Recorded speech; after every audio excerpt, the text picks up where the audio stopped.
এই বিখ্যাত গুলি লগা মানুহজন। তো hey family, welcome back to my channel. মই বিশাল আৰু বৰ্তমানতো ৰঘুপতি চলি আছে। তো কোনে কোনে ৰঘুপতি চালে তো কমেণ্ট কৰি জনাব, আৰু কোনে কোনে ৰঘুপতি নোচোৱাকৈ কেৱল ফ্ৰেণ্ডছবোৰে ৰঘুপতি চাই আপলোড দিয়া ফটোবিলাক চাই দুখ মানে মোৰ নিচিনাকৈ এনেকৈ শুই আছে, সেইবিলাকো কমেণ্ট কৰি জনাব। তো ৰঘুপতি চাওক বা নাচাওক নো মেটাৰ, কেৱল এই ভিডিঅ'টো চাওক। ইয়াতে দেখা পাব ৰঘুপতি শ্বুটিং অৰ্থাৎ BTS। তো কেনেকৈ শ্বুটিং কৰা হৈছিল ৰঘুপতি, তো চব এইটোতে দেখা পাব। তো বোলো ভিডিঅ'টো আৰম্ভ কৰোঁ। ই ভাবিছিলে আজি ৰঘুপতি চাব যাব গাৰ্লফ্ৰেণ্ডৰ লগত, কিন্তু ৰঘুপতি চোৱাৰ আগতে গাৰ্লফ্ৰেণ্ডে ব্ৰেকআপ দি দিলে, চোৱা কান্দি আছে।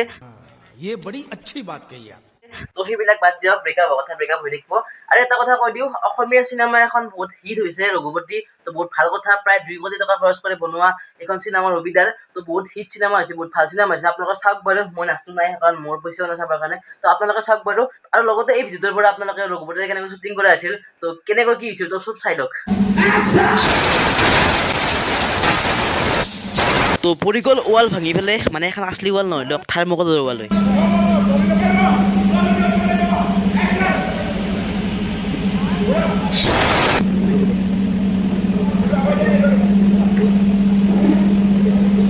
তো গাইজ শ্বুটিং চলি আছে, ইফালে ৰবিদা আছে, ইফালে মানে এতিয়া প্ৰেক্টিচ কৰি আছে।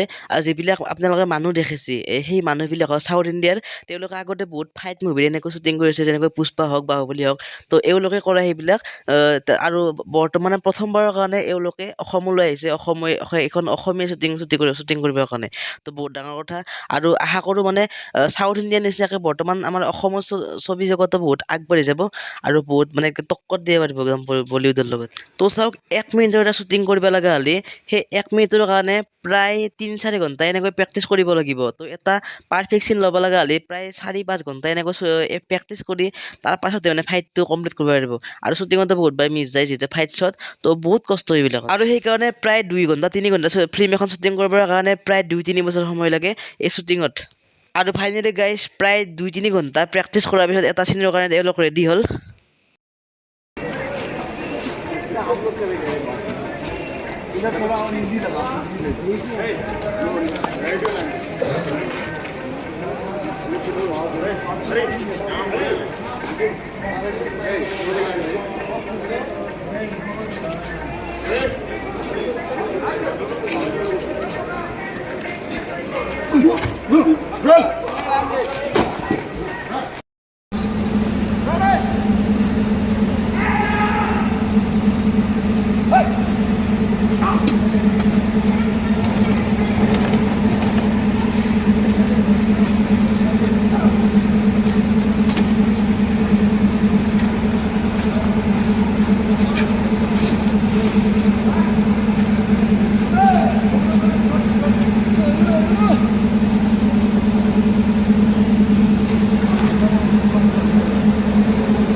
আৰু এনেকুৱা গুলি ফুটা চিনবিলাকত আগৰ পৰা কাৰেণ্টৰ ডিভাইচ ৰখা হয়, যিবিলাকে ব্লাষ্ট হয়, সেই ব্লাষ্টৰ ফলত গুলি ফুটা যেন লাগে, কিন্তু সেইবিলাক আচলতে গুলি ফুটা নহয়, এইবিলাক কাৰেণ্টৰ একো এটা ডিভাইচে।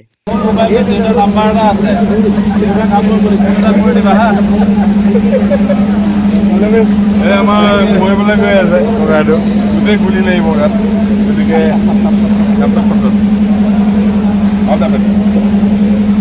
Okay, done, ready? Okay, sir.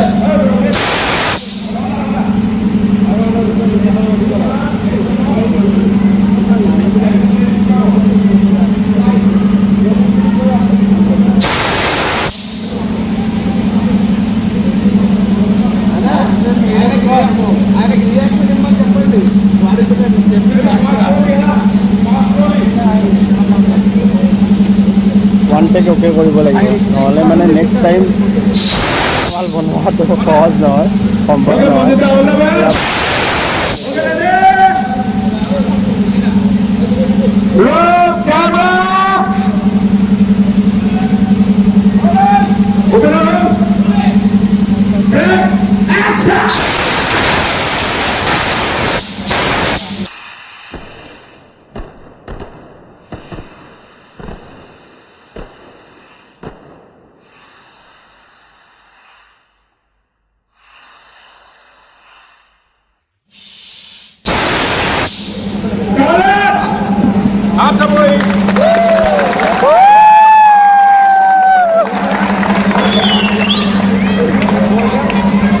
এইবিলাক গুৰি লাগি পুৰা এইবিলাক হৈ গৈছে।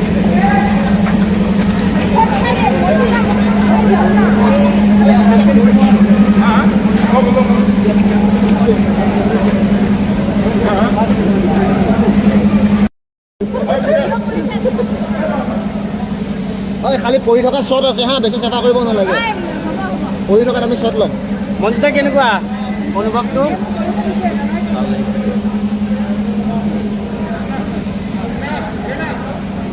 নমৰিলে মৰা মানুহ গুলি লাগি পেলাই বাচি গ'ল। ইমান গুলি লাগিলে কিন্তু বাচি গ'ল। গোটেই দেহাটো গুলি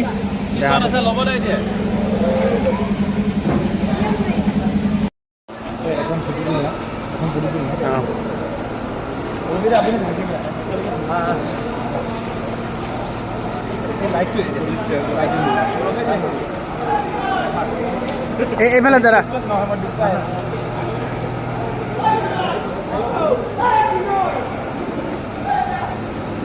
মজা।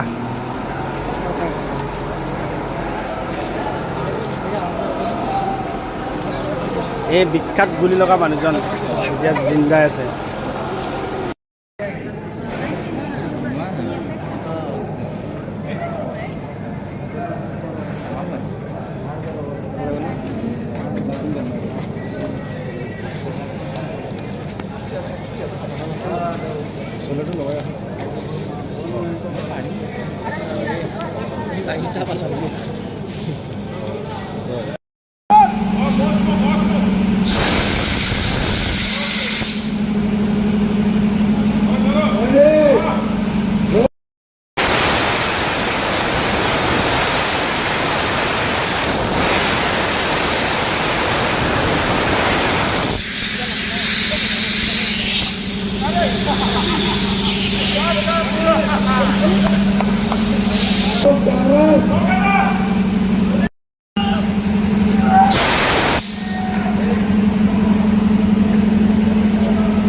তিনিটা কেমেৰাত কাম কৰি আছে বৰ্তমান।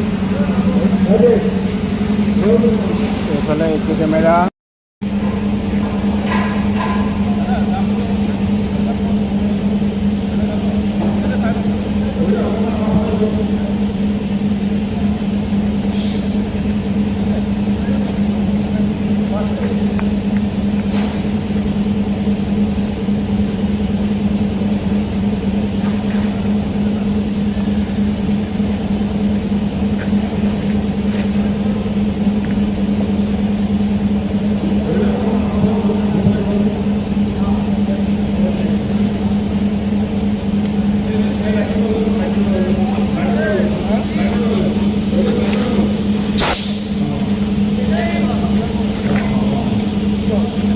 চালে কেনেকৈ ৰঘুপতি শ্বুটিং কৰা আছিল। লগতে মই এখন ফিল্ম বনাইছোঁ ভালপোৱাৰ ঠিকনা, যিখন ফিল্ম ট্ৰেইলাৰ বৰ্তমান উপলব্ধ ইউটিউবত মোৰ বিশাল প্ৰডাকশ্যন ইউটিউব চেনেলত। তো ডিছক্ৰিপশ্যনত লিংকটো দিয়া আছে, যাওক আৰু চাওক।